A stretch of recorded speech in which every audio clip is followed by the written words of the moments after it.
안녕하세요. 대비 조선부터 방산 또 에너지 관련된 업종을 담당하는 멘토 황대근입니다. 오늘은 S오일 함께 살펴보도록 하겠습니다. S오일의 실적의 가장 중요한 부분이 정제 마진이죠. 이 정제 마진 부분을 지금 보게 되면 단기적인 조정이 진행이 되고 있습니다. 그에 따라서 이 주가의 억눌림도 어느 정도 작용을 하고 있는 상태다 볼 수 있는데, 또 긍정적인 부분을 생각을 해보자면 호주양 수주가 성공을 했기 때문에 앞으로 실적적인 부분에서 2분기부터 개선세의 모습을 보여줄 확률이 있지 않을까 또 생각을 하고 있습니다. 그래서 우선 일단 정제 마진이 조정이 되고 있었던 원인에 대해서 파악을 해보도록 하겠습니다. 그리고 나서는 이제 호주양 수주 내용을 자세하게 살펴봐야겠죠. 마지막으로는 가장 중요한 부분이 또 있죠. 유가와 관련된 부분인데, 이 부분을 위해서는 이 원유 재고 일정을 또 파악을 해봐야 됩니다. 그리고 이 중국의 무역 수지가 유가에 또 어떤 영향을 주는지 이 전반적인 이야기 진행을 해볼 예정에 있으니까 구독과 좋아요 부탁드리고 금일 영상도 끝까지 시청해주시면 감사하겠습니다. 일단은 관련된 기사도 나와주고 있습니다. S오일의 이 정제 마진이 단기적인 조정이 불가피하다. 그래서 2분기 반등을 전망하고 있다. 이런 이야기가 나와주고 있는데, 지난 영상들을 통해서도 말씀드렸지만 드라이빙 시즌이 도입되기 때문에 2분기에 반등을 전망한다. 이런 이야기가 나와주는 거겠죠. 그래서 기사 내용을 함께 좀 살펴보도록 하겠습니다. S오일에 대한 중국의 수출 물량이 증가를 했다. 그래서 단기적인 정제 마진이 조정 구간에 있는 상황이다. 이렇게 볼 수 있겠죠. 하지만 현재 말고 중장기적으로 봤을 때는 정제 마진 강세를 전망을 하고 있습니다. 특히 오는 5월에서 6월 이 드라이빙 시즌이 다가오기 때문에 이 부분에 있어서 정제 마진 반등이 가능할 것이다라고 보고 있는 상황입니다.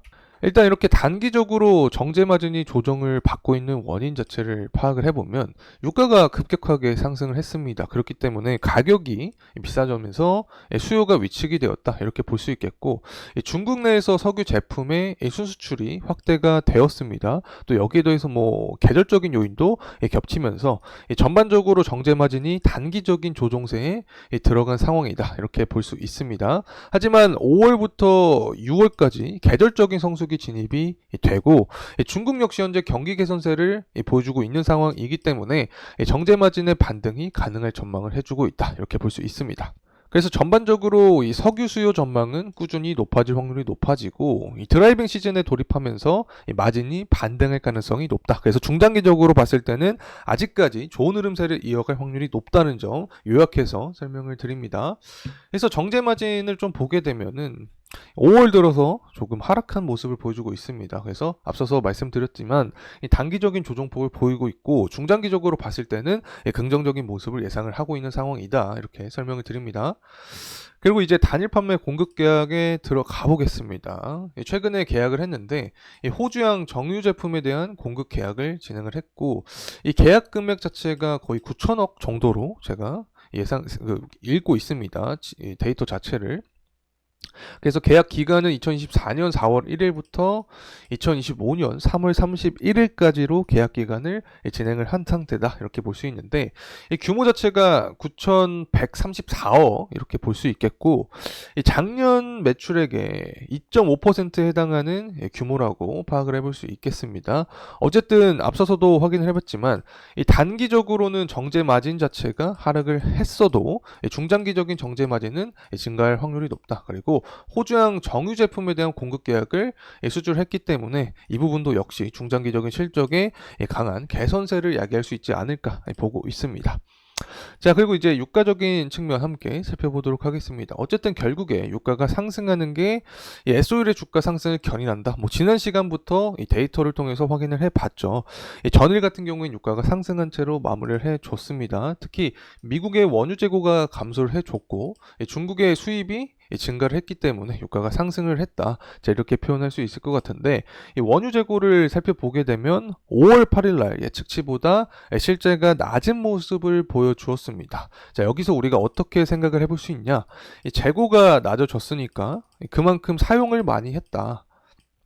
그래서 수요가 증가했다 이렇게 파악을 해볼 수 있겠고, 재고 자체가 결국에 공급량이기 때문에 공급도 감소했다라고 생각을 해볼 수 있습니다. 그래서 전반적으로 유가의 상방 압력을 작용을 하게 된다 이렇게 볼 수 있게 되는 거고, 유의미하게 또 살펴볼 수 있는 점이 5월 16일입니다. 11시 30분쯤에 이제 또 원유 재고 그 결과값이 나오게 됐는데, 만약에 이어서 만약에 재고 자체가 낮게 나온다 이렇게 되면 유가는 더욱더 상승 탄력을 받을 수 있게 된다는 점 다시금 말씀드립니다. 자, 그리고 중국의 무역 수지도 함께 체크를 해 봐야겠죠. 5월 9일날 나온 지표 자체가 예측치보다는 낮은 모습을 보여줬습니다. 하지만 4월 12일날 나왔던 이 지표 자체와 비교를 했을 때는 높은 모습을 보여줬기 때문에 전반적으로 중국 경기도 좋아지는 흐름세를 우리가 파악을 해볼 수 있다. 결국에 중국 자체가 원유에 대한 최대 수요국이고, 이렇게 파악을 할 수 있죠. 원자재 최대 수요국, 최대 공급국이기 때문에 이 중국의 경기가 살아나는 모습을 계속해서 보여주는 것 자체가 원유의 상방 모멘텀을 야기를 할 수 있게 된다. 이렇게 말씀을 드립니다. 자, 그리고 전쟁에 대한 부분도 생각을 해볼 수밖에 없는데, 휴전 협상이 결국에 결렬되었다라는 이야기가 나와주고 있고, 뭐 이란도 이스라엘이 이제 생존에 대한 위협을 하게 되면 핵무기 생산을 할 수밖에 없다. 다시 말하면 리스크가 아직까지 꺼지지 않은 상황이다. 그래서 전쟁 리스크가 계속되면, 저번에도 살펴봤듯이 이란 주변에 뭐 이라크나 이 쿠웨이트처럼 산유국이 존재를 하죠. 그렇기 때문에 이 공급 차질이 생기면서 유가는 더욱 가파른 이 상승세를 야기할 수 있게 된다. 그렇게 되면 당연히 에소일의 실적 및 주가도 상승 모멘텀을 받을 수밖에 없게 되겠죠. 그래서 최근 들어서 수급적인 측면을 보게 되면 일단 연기금은 그 한 달간 계속해서 매도 물량이 나와주고 있습니다. 뭐 다른 것도 마찬가지입니다. 외국인과 기관도 이렇게 매도 물량을 보여주고 있는데, 앞서서 단기적으로 봤을 때 정제 마진이 조정될 수 있다라고 설명을 드렸습니다. 아마 이 부분에 의해서 수급적인 측면도 부정적인 영향을 받지 않았나 보고 있습니다. 하지만 중장기적인 흐름세로 봤을 때 실적이 개선되는 모습, 다시 한번 정제 마진이 반등해주는 모습을 보여주면 다시금 연기금 사모펀드의 매집세가 들어오면서 주가 역시 상승 탄력을 받을 수 있지 않을까 생각을 하고 있습니다. 그래서 에소일의 주가를 좀 흐름을 보게 되면 사실 상승했었던 모습 자체는 다 비슷한 패턴입니다. 이 실적이 상승하고 그리고 유가가 상승했을 때 에소일의 주가도 상승하는 경향이 있었기 때문에, 이러한 패턴성 요인을 통해서 앞으로 에소일의 주가 방향성까지 우리가 어떻게 될 수 있을지 예상을 해볼 수 있다는 점 말씀을 드립니다. 그래서 결국에는 주가 상승 모멘텀 같은 경우 어쨌든 유가가 상승을 해줘야 됩니다. 유가는 공급적인 측면과 수요적인 측면을 볼 수 있는데, 수요는 경기 회복세가 나와줘야 된다. 공급은 전쟁 리스크가 계속해서 지속이 되는지에 대한 여부를 파악을 해봐야 된다는 점 말씀을 드립니다. 그래서 에소일의 가격적인 측면을 보게 되면 일단은 주봉상 봤을 때 유의미한 이동평균선 구간을 다 이탈을 해준 상황입니다. 21선 구간까지 이탈을 해준 상황이기 때문에 전저점 구간을 지지를 해주는 게 1차적인 포인트가 될 수 있다는 점 말씀을 드립니다. 그리고 나서 만약에 전저점 구간까지도 이탈을 해준다면 2020년과 2021년에 기록을 했던 저점 구간까지 우리가 지지 라인을 생각을 해야 된다는 점 다시금 말씀을 드립니다.